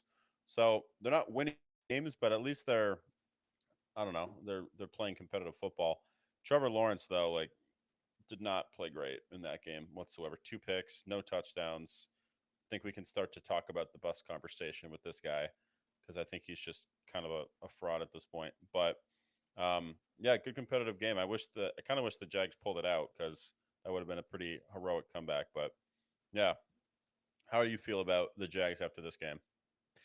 Yeah, I mean, I feel about the same as I thought about them before. After the Packers, I was like, that was probably the best loss you could have had. And then after this game, it's just a game where Trevor Lawrence fell apart and he just can't do it. He can't bring your team over the hump, and he just doesn't have that it factor as a guy who you're going to be confident bringing your team back when you just need one drive to seal the game here. And I think he can be a fine quarterback for a lot of teams in the league, but he just doesn't seem like he has that. Okay, this guy has the ball in his hands. There's an 85% chance he's going to walk his team down the field to get the touchdown. And you started out cold in this game, but it's a game you probably should have won if Trevor Lawrence didn't throw that interception. And that's kind of just been the theme all season. And, he can't break 200 yards. He'll have one game once in a while where he throws over 300, but it's just too inconsistent offensively. They just don't have enough. And it's going to be back to the drawing board at the end this season. But for the Eagles, I think this is a good win for them where Jalen Hurts seems like he's getting back to himself. I mean, he was efficient in this game, 18 for 24. throws for 2 touchdowns in this game, rushes for another one, and then Saquon Barkley going nuclear again for them, and just having Devonte Smith back and AJ Brown seems like it's really stabilized this Philadelphia offense, and they're going to be a great matchup in the playoffs, whether they play a team like the Falcons or the Rams, and even against the Lions. I think they'll be fun, at least offensively. And that was a great, speaking of a great hurdle by Saquon Barkley, how about potentially the catch of the week with Devonte Smith, the one hander falling out of bounds in the end zone? Probably the best touchdown catch. Him and Garrett Wilson going back to back, seeing who can have the most impressive catch in the end zone. I thought that was pretty impressive. So overall, it just gave me more confidence in the Eagles that they were able to just win a close competitive game and then seal it on the defensive end. Yeah, I think with the Eagles, they're an interesting team to me because they have the roster to be the best team in the NFC, but it just feels like the aura around the organization the first half of the season has been just weird. But I mean, you replaced DeAndre Swift with Saquon, and Saquon's been excellent for you. Jalen Hurts has been hit or miss for you so far. You've had some injuries, but they're still 6-2. Like they're still in the mix for the one seed. Although I think the Lions will take it, but this is still a team I feel like they could actually surprise a lot of people if they can start playing well down the stretch. Especially if Saquon can keep having games like he had. Like this is still a really good team. They could definitely compete with the Commanders too for that division. They might actually make some noise if they can start to piece things together. Yeah, and I think they should win the division, especially versus the Commanders. Like they're the older, more experienced team. Like this is the division you should win for the Philadelphia Eagles. And it's crazy because they're having like a quiet, like really good season where like 6-2, like can you ask for any better than that? Like undefeated, sure, but like this is the NFL. Like 6-2 is still exceptional. Yeah, and their schedule, I mean, they face the Giants again. They face the Cowboys twice without Dak Prescott potentially. They face the Panthers. Like they have a lot of winnable games in there. I think they could finish at minimum 11-6, maybe 12-5 potentially, depending on how things Yeah, play out. But they're looking like they're going to be probably 12-5 again yeah. This is the team that should be 13-4 though. They for have the sure. talent to do it. Go out there and get it done. Yeah. So yeah, Eagles win. They destroy the comeback for Doug Peterson, and then let's see. Let's We have talk 3 more about games left. yeah, three more games left. Um, let's talk about the Rams game, which went to overtime in this game. Um, 26-20. Rams have now won, I believe, three straight games. Cooper Cup had a huge game in this game. Um, on the other side of the ball, Gino, inconsistent through three picks. Kenneth Walker, relatively contained. And big game for Jackson Smith the Jigba, though. He had a good game. But overall, like, how do you feel about this? How this panned out? Any changes in sentiment on the Rams or Seahawks? I know you mentioned the Seahawks seem kind of broken at this point. Yeah, I mean, not really any change for Seattle. It just came and proved to me that this is a broken team, or this is a game that they. You look at the yards here, you look at the numbers put up by Geno Smith. If you take away some of those interceptions, like the Seahawks dominated this game at stretches, and the Rams were able to squeak out a win in overtime, but 3 interceptions, 2 of them in the red zone, are absolutely killer. I get one of those wasn't Geno Smith's fault, but it seems like Geno Smith is what this season, what prime Jameis Winston was in Tampa Bay, where it is him. Gotta give the guy credit. He throws for a lot of yards, throws for a lot of touchdowns, but the interceptions have just been a problem. He's getting the turnover bug, but he just makes some of these incredible throws, and he's feeding his wide receivers like Jackson Smith and Jigba, really having his coming out party without DK Metcalf on the field there. So I think it's good for Jackson Smith and Jigba, but just the way that you lost this game just proves that you're kind of a team that's taken a step back. You've mismanaged some situations, at least coaching wise. And when you go up against a savvier team that's well coached, like up against a Sean McVay and a savvy veteran quarterback like Matthew Stafford, you're gonna lose most of those games coming out of it. And with the Rams, This is a team that I expect to win the NFC South now. I don't think it's going to be the 49ers. I just think they're going to be too banged up by the end of it. But Cooper Cup coming back, having a huge game here for you. And now you have a legitimate third option in Robinson at wide receiver. Like, I think this is going to be a really solid Rams game, and they haven't even scratched their ceiling of what they're going to be this season. And I think the Rams have some room to get better, especially reincorporating Puka Nakua and Cooper Cup together. So this team that's going to be scary, and the Seattle Seahawks just got out coached, they got out game managed, and they got out savvy veteran in this game. It's like three interceptions, just not going to get it done. And then you get to overtime, can't put the finishing touches on it. You let a game slip away where you'd put yourself right back in the mix to win the division. And it seems like any time that the Seattle Seahawks have had a game in division where they've had, or a game in general, where they've been able to put themselves in a position to succeed and win the division, they just have found a way to lose that game. And that's not a good sign. And the opposite has happened with the Rams. Anytime they have been able to be put in a position to climb back towards the top of the NFC West, they've gone out there and they've got it done. They understand the assignment. Seattle has not so far. Yeah, I agree. I think just the Rams just have, obviously they're not that far removed from the championship either, but just think they have a better coach right now. Mike McDonald has had his moments, but when you start off 3-0 and then the last 6 games you're 1-5, like that's a cause to pause for me. I also feel like each week they look worse. Geno Smith, that you mentioned he's thrown a lot of picks. Like I just think the Seahawks just seem like they're a team that's kind of in the worst part of the NFL, which is just mediocre, where you're not going to be good enough to get a quarterback in the draft necessarily, once if you trade up, and you're not going to be bad enough or good enough to make the playoffs. So it's like you're just kind of in a terrible situation for the Seahawks, and they're probably going to finish 7-10, 6-11, whatever it might be. But you're just, I just feel like they're just kind of nosediving at the wrong time. Yeah, no, they are. So And I don't know. it's tough to see, especially for all the Seattle Seahawks fans out there, but this is a tough situation. And I think it's like when you're 1-5 and you're not getting better throughout the season with a new head coach, that's usually a terrible sign. Yeah, no, it's not a good sign whatsoever. But let's talk about the other games that happened on along the NFL. Primetime game, we had the Vikings getting back to winning ways. They started off 5-0.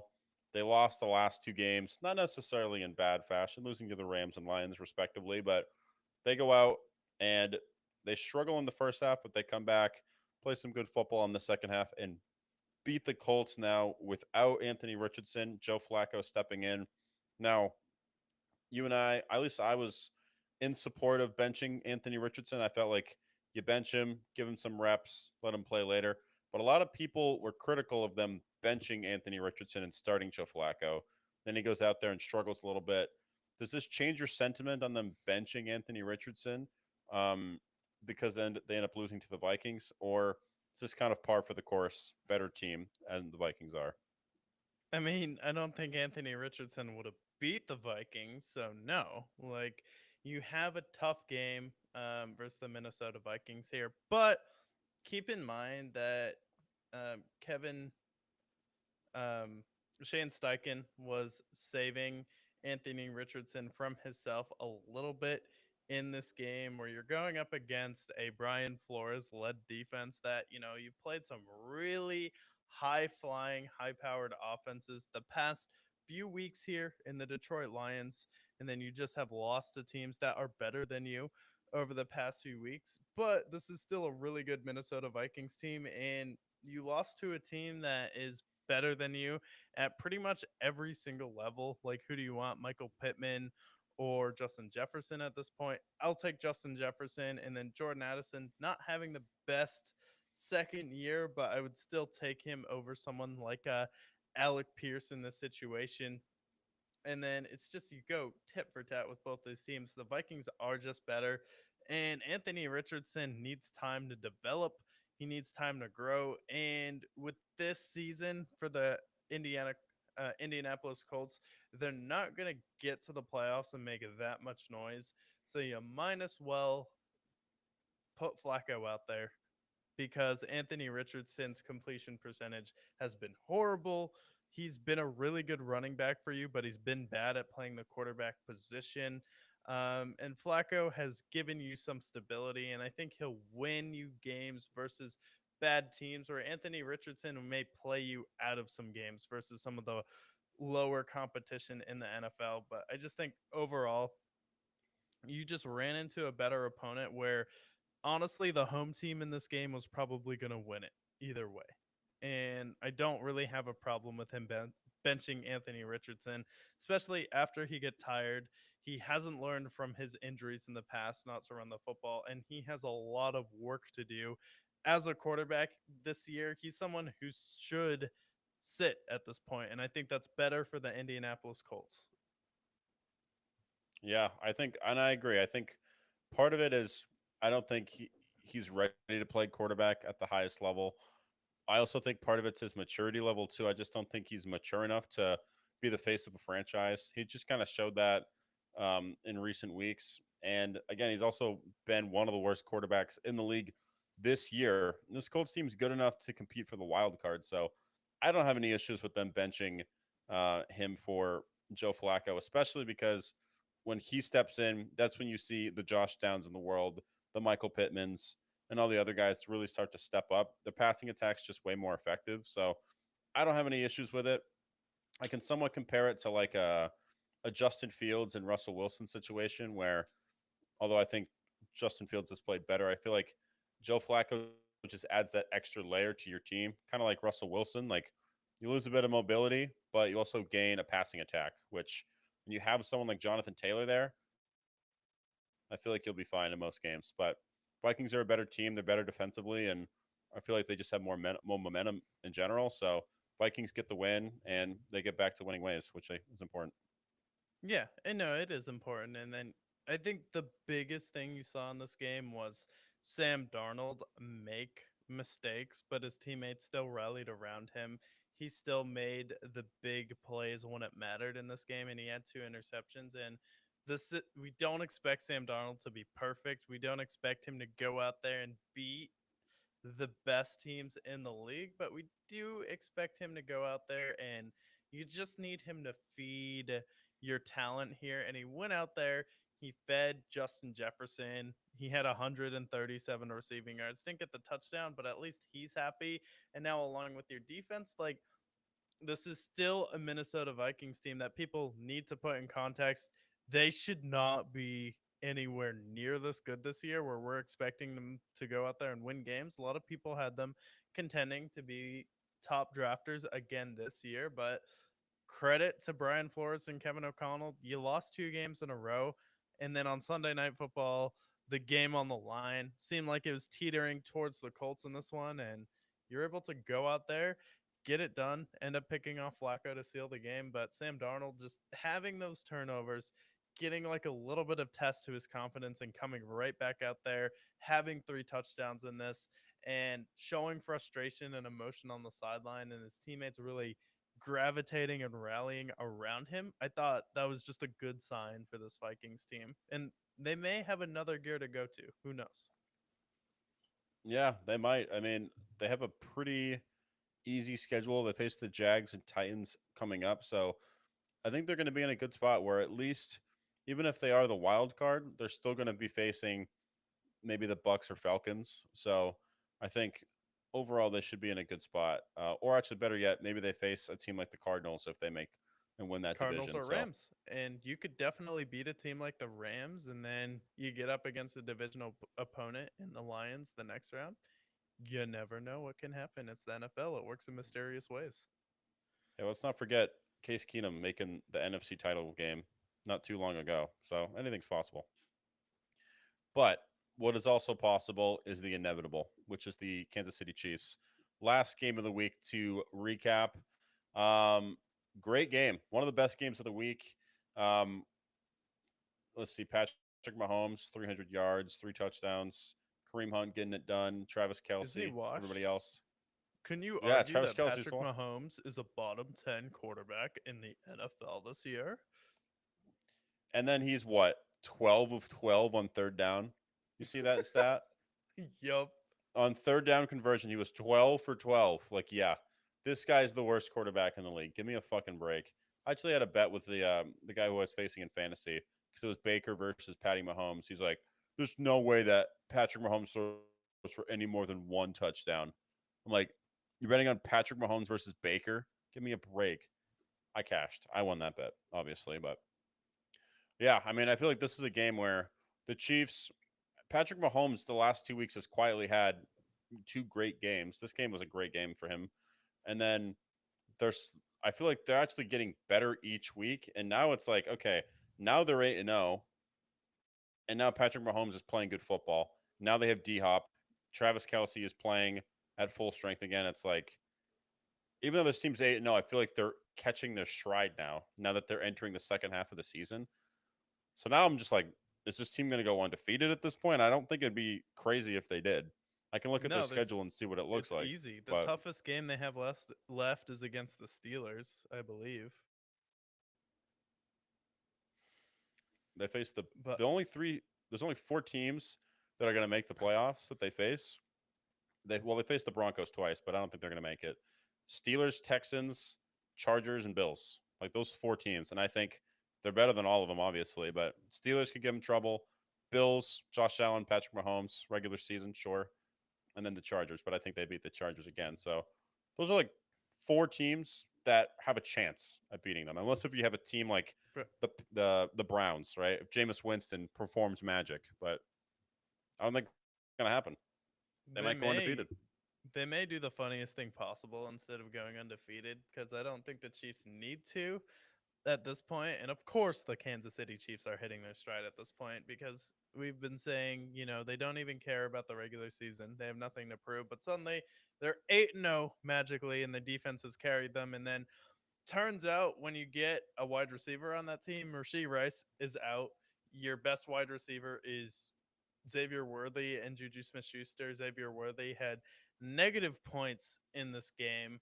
But then you get someone like DeAndre Hopkins goes out there, posts on X a picture of Tom Brady and Randy Moss together, Which is and that's crazy like the vibes that he's bringing to Kansas City. Hasn't played with a good quarterback since Deshaun. ever since Deshaun Watson. I mean, you can argue Deshaun Watson, but pretty much never really played with an elite, consistent quarterback throughout his career. Still put up some of the best numbers in the NFL at his position, and now he's with Kansas City, and he's already a touchdown machine for him. Travis Kelsey is someone who's conserving his reps in his big games for the end of the year. They don't want to overuse Travis Kelsey earlier in the season. So this Kansas City Chiefs team looking pretty scary, especially you just plugging in Kareem Hunt over 100 yards here. Xavier Worthy has his moments. He's not a consistent guy, but like the addition of DeAndre Hopkins is huge for this team. But I think they'll do the funniest thing possible where you're going to have the one seed locked up probably by week 15, 16. I don't think any other team in the AFC is going to be better than 13-4 besides you. And I think the best other opponent you'd probably go up against in the AFC is probably going to be 12-5 for the 2 seed. So say it comes down to it, the Ravens and the Steelers are neck and neck for that division. Kansas City's like, you know what? Who would we rather start out with the road playoff game? The Ravens, who look elite this year as a wagon, or the Steelers, who they have Russell Wilson. We don't really see him as a threat, though. You go out there, lose to Pittsburgh, give them the AFC North in that game. It could Put happen. the I roof. think that honestly the AFC North could rely on that Kansas City Chiefs game and how seriously they want to take it, because at that point, I guarantee you they'll have the one seed locked up. Oh yeah. Plus, also it's on Christmas. Yeah, Talk about a Christmas miracle for them and the Steelers. Like, they would you lost to the rather Raiders have? on Christmas. Yeah, I think that's the last time they lost. Period. Yeah, They haven't lost since Christmas. So every Christmas miracle. So I mean, for them, like, would you rather have the Ravens playing every game on the road in the postseason, or the Steelers. Like, I think the Steelers are going to be a tough out for sure, but the Ravens, like, that's going to be your biggest threat. If you can put them down a level, then I would do it 100%. So yeah, we might actually see the Steelers break them up when the time comes, unless if the Bills do it ahead of time, but I don't think they will. Yeah, and it'd probably be like if the Steelers were the 2 seed, or the Bills. We're probably gonna see either Steelers and Ravens in the first round, or Bengals and Steelers. I think there's gonna be an AFC North matchup in the NFL. Like it's just good for the NFL playoffs when there is a AFC North matchup in the playoffs. Oh yeah, 1,000%. But yeah, I mean, Chiefs are now 8-0, and then for the Bucks, I mean, Baker I had a feel good game. bad. Yeah, me too. Like he had it. He didn't have a bad game. He also tied the game with the clock expiring. Maybe they should have gone for two. Maybe they shouldn't have. But played a good game overall. We're super competitive with them. I feel like this happens a lot with Baker versus Patty Mahomes. Like it's one of the underrated rivalries. I feel like in the sport because I mean they go back to college when they faced each other. They had one of the best college football games of all time, and then he placed them in the playoff game with the Browns, and he nearly beats the Chiefs then.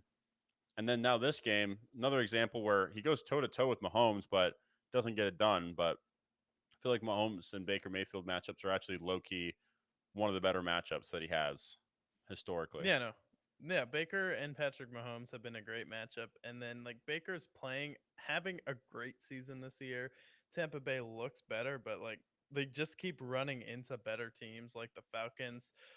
Their two best wide receivers are hurt here. And, Baker's, they didn't have a run game either against a good Kansas City defense, but, he's been holding it together with Kate Otten, Sterling Shepard, of all people, coming out of nowhere in this game. You thought he Coming out of died, retirement, but me too. apparently not. Dragged him off of the couch here, um, from the Giants, and now you have Sterling Shepard going out there and making plays. But the Bucks, like our team, I think still can go on a run and make the playoffs, but Baker has been playing a great year with them, and I just feel really bad. And I feel like the Bucks are definitely a better team than their record says here overall. Like I think you can For go sure. out there. You would have beat the Falcons, maybe potentially at least once if you had Mike Evans and Chris Godwin out there. It seems like they could have actually made some real noise in the playoffs if their best wide receivers didn't get injured here. You're going to get Mike Evans back, so I do think you can make a push for the playoffs here, but it's just been tough break after tough break after tough break, and Baker just pouring his heart out on the field here with Tampa, but it just hasn't been enough, and it's unfortunate. It is unfortunate. Um, Now they've lost four of the last five, and I just don't think it's been. I don't think it has to do with the Bucks themselves. I feel like they're still playing well. Those two Falcon games could have easily gone the Bucks' way, especially the overtime game where Kirk Cousins solidified his Hall of Fame career. Um, so it is unfortunate to see.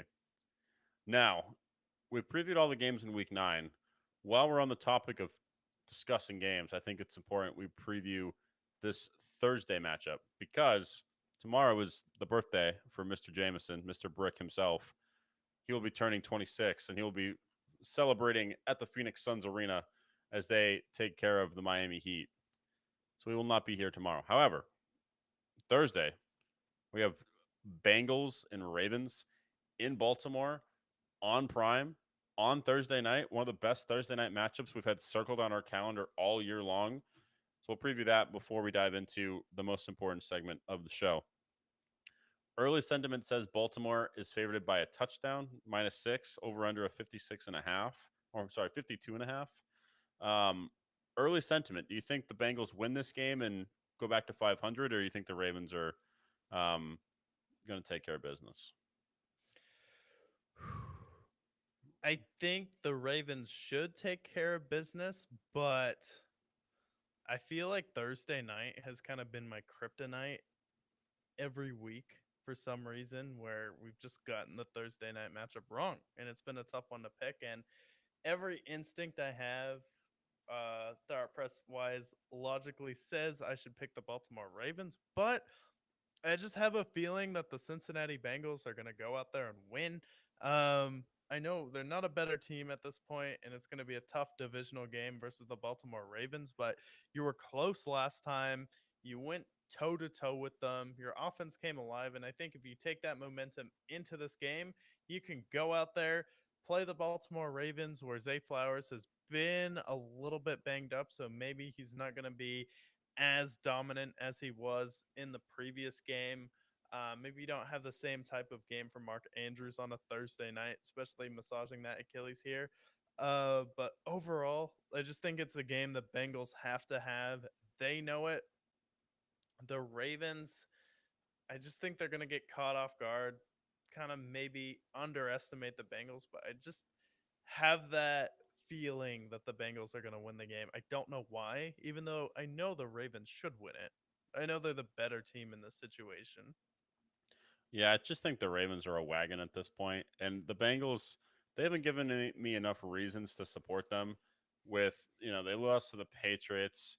They had a really tough game against the Giants, and I know like this past Raiders game should give me some optimism. I definitely think it's going to be close. Like the 6 points, I wouldn't touch personally. I feel like this is going to come down to Evan McPherson or Justin Tucker, but I feel like it's going to be a great game overall. But I still feel like the Ravens are the better team. I think with Derrick Henry and Lamar, like that's nearly impossible to stop. And then they also get Deontay Johnson to start in this game as well, who I think is going to help them in the passing game as well. So I do think Baltimore wins this game, although I do think it's going to be a classic performance. Um, Obviously, we got Burrow and Lamar. That's obviously going to be great, but I still take the Ravens to win. But I do think the Bengals will cover the spread. Yeah, and it's like weirder things have happened. Like the Browns beat the Ravens in Jameis's first game, and then the next week the Browns get annihilated by the Chargers. So I think it'll just be a tough game overall for Baltimore. But I just have a feeling that the Bengals are going to win. Don't ask why. I just think they're going to go out there, get it done in this game, especially on a Thursday night. It's a game where they have to have, and then hopefully this time Joe Burrow doesn't have a season-ending injury because the last time it was a similar situation. They started out slow, and then if they won that game, they would have a real shot. Their playoff chances would go through the roof, and then Joe Burrow ended up having his wrist injury, and then it was just over for the Bengals. But I think you win this game, I can confidently pick you to go to the playoffs. If you lose this one and it's an ugly performance, there's still a lot of doubt with the Bengals. So this game is like an early make or break game for your season here, I feel like, for Cincinnati. Yeah, I feel like this is a game they have to win. They might have more desperation, so they might actually pull this game out. I don't think it's crazy to pick the Bengals, but um, at the same time, like at some point, starting slow every single year, you got to eventually get what's coming to you, and they're going to miss the playoffs. I think that's what's going to happen, but definitely will be competitive. I don't know if their season will be over necessarily if they lose this game, but it's going to be on the thin ice at that point. So I still think they can rattle off some wins after the fact. But yeah, it's going to be a lot harder for them for sure overall. So you picked the Bengals, I picked the Ravens on Thursday night. So we'll be live on Thursday, previewing every other game throughout the week in Week 10. But talking about Thursday night, I picked Baltimore, you picked Bengals. And Yeah, we'll preview the rest of the games on on Thursday night. Thursday. And then did you see Joel Embiid get suspended 3 games without pay? I did, but what did he get suspended for? He just pushed someone in the media. He just does What? like a beat. Yeah, no, he just pushed a reporter who was in his way, and then he like went on this tangent a few weeks before. He's like, "I feel like I've done a lot for the city of Philadelphia, and I don't deserve the scrutiny that the local media is giving me here when I say I don't want to play any back-to-back games. They pay me all of this money. It's like I just feel like I've earned like with everything I've accomplished here. My only question is like what has he accomplished besides winning MVP? Like you've only the most playoff games you've won in a single season has been a playoff series. Like you haven't done that much and you've underachieved in Philadelphia. I don't know what he's going on about. And now he's out here pushing reporters, suspended 3 games without pay. talking about how he doesn't want to play back to backs, maybe ever again in his career, and he still comes out and is tired in the playoffs here. Like, okay, it's like it just keeps getting worse for Joel Embiid. I feel like. I feel like inevitably he's going to get traded. That's my suspicion. I feel like his tension with the Sixers organization has only gotten worse. And I mean, what he's saying is like, okay, I've been really good for you. That's basically what he's saying. He's saying, I've scored a lot of points for you. I've done a lot of rebounds, and I've won MVP. I'm an all NBA player. But yeah, I mean, you've had Jimmy Butler, you've had Paul George, you've had Ben Simmons when he was actually good, Tobias Harris when he was decent. Like the amount of James Harden as well. Like you've had all of these like all-time great players. Not so much with Tobias Harris, but the rest of them are at least going to be Hall of Famers. You guys have done nothing at all. You guys have made it to the second round at best, but I just feel like with this whole beef that he's having today, and then everything else that he's been saying quietly over the last year, like I would not be surprised if they trade Joel Embiid either this year or at the end of this season, especially if the Sixers struggle.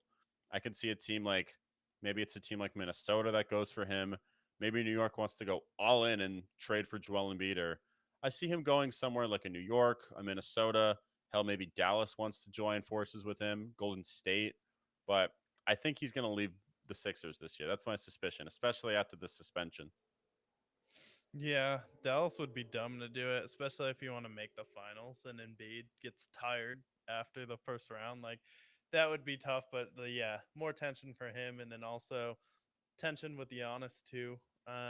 In Milwaukee, we'll see how that plays out. But slow start for the Bucks, and it's like this year, if the Bucks don't get it done, Giannis may be on the move too. But just Bucks haven't been the same team without Thanasis in the locker room, and apparently a lot of players said they liked his calming presence and are pushing to get Thanasis back here. So we'll see if it's a Thanasis not being their issue or if it's just hey, maybe don't hire Doc Rivers as your head coach issue. Yeah, I mean that does. It's proven to not work in the past, and we were very critical of it when it happened. But I guess, yeah, maybe bring Thanasis back. Maybe that's the glue. But speaking of But top five worst players of all time in NBA history and Thanasis Antetokounmpo, we have pop them out. We need it. a document over here unveiling the five worst teams coming out of week 9 here, going into week 10. It's crazy to The say, moment but yeah, you've we'll all be been going waiting in. for.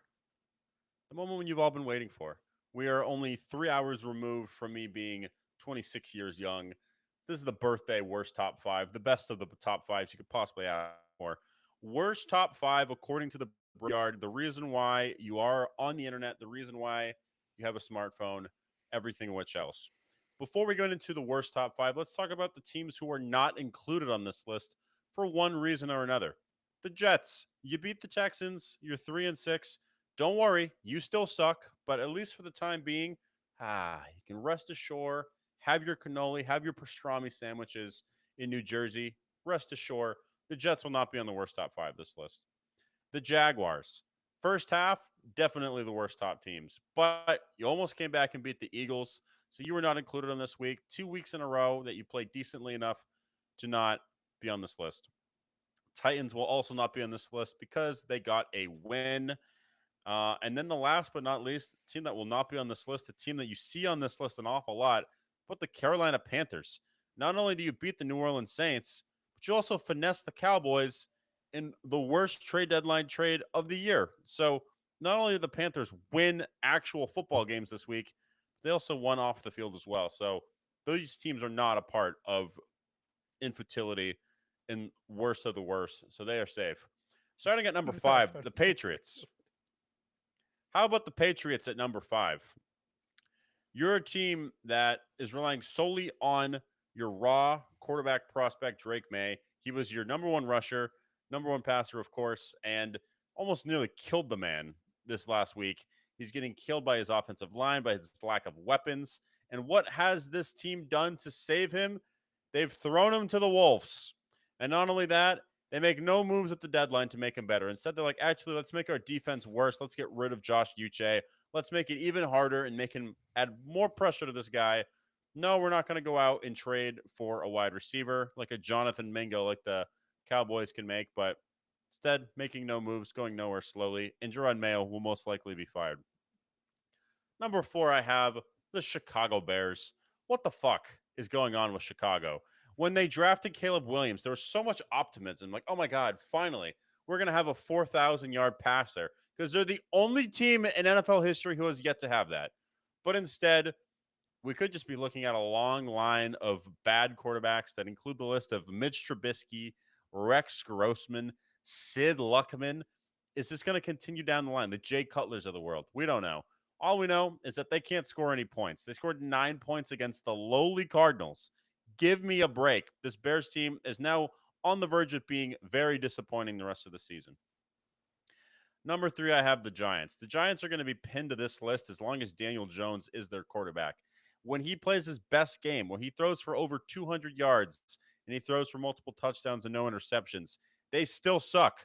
They can't score points. Malik Neighbors could be a Hall of Fame wide receiver by now, but instead, they are riding away in East Rutherford, New Jersey. Go and get yourself a pastrami sandwich and get the hell out of town.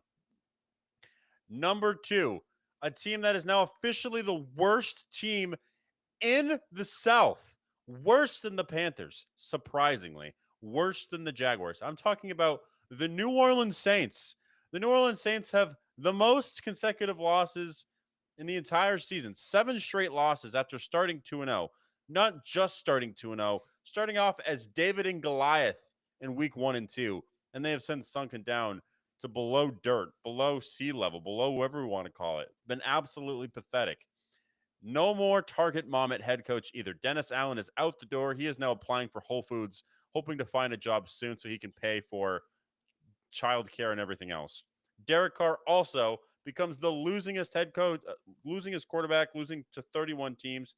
He has the most losses for any quarterback through 8 seasons, 9 seasons, 10 seasons, 11 seasons, and now season 12. He has the most losses by any quarterback through that time. The Saints are the second worst team, according to the Brickyard. But who is the number 1 worst team, according to the Brickyard? How about a team, biggest brand in sports, talking about a team that should always be in contention for that Super Bowl Lombardi trophy. But instead, the Dallas Cowboys are the worst team in the NFL. They're 3-5. They've lost 3 consecutive games. And now the worst case scenario has happened. Dak Prescott is hurt. So now what? Cooper Rush comes back, the Auburn Rocket that is, or will Trey Lance come back out and play his 5th game as in his entire career? A guy that was drafted 3rd overall ahead of Justin Fields and Mac Jones and other quarterbacks to be considered. Maybe it's finally time that he emerges from the shadows. But all of that means nothing because the reason why they are number 1 on the worst top 5 list, you traded for Jonathan Mingo, which enough is a joke. If I said that they got him for free, I would say, why? But then I look at the trade details and I see that you gave up a 4th round pick for Jonathan Mingo, a guy that has 12 catches on the year for 120 yards. That's a great stat line for one game. But for an entire season, give me a break. You give up a 4th round pick. Meanwhile, the Chiefs get DeAndre Hopkins for a 5th. Meanwhile, the Bills get Amari Cooper. The Ravens get Deontay Johnson. Hell, even the Jets get the Steelers get Mike Williams, all for less than what you paid for Jonathan Frinkin Mingo. You've got to be kidding me. One of the worst trade deadline deals I've seen in recent memory. One of the worst teams, most disappointing teams I've seen in recent memory. That is the reason why the Dallas Cowboys are the worst team, according to the Brickyard. You've heard it here. Documents unleashed. And now we know going into week 10. Yeah.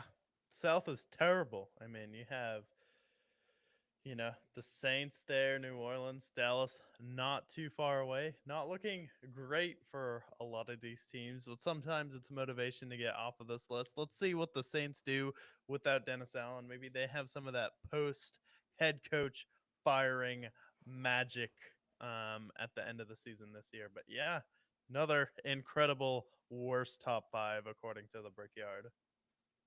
Absolutely. Make sure you don't miss Thursday night when we preview every game going on in Week 10 around the NFL, as well as checking out that Bengals and Ravens game as well.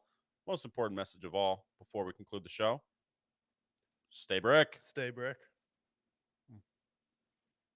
Beautiful. Bruh. Well, I don't know if you're following the presidential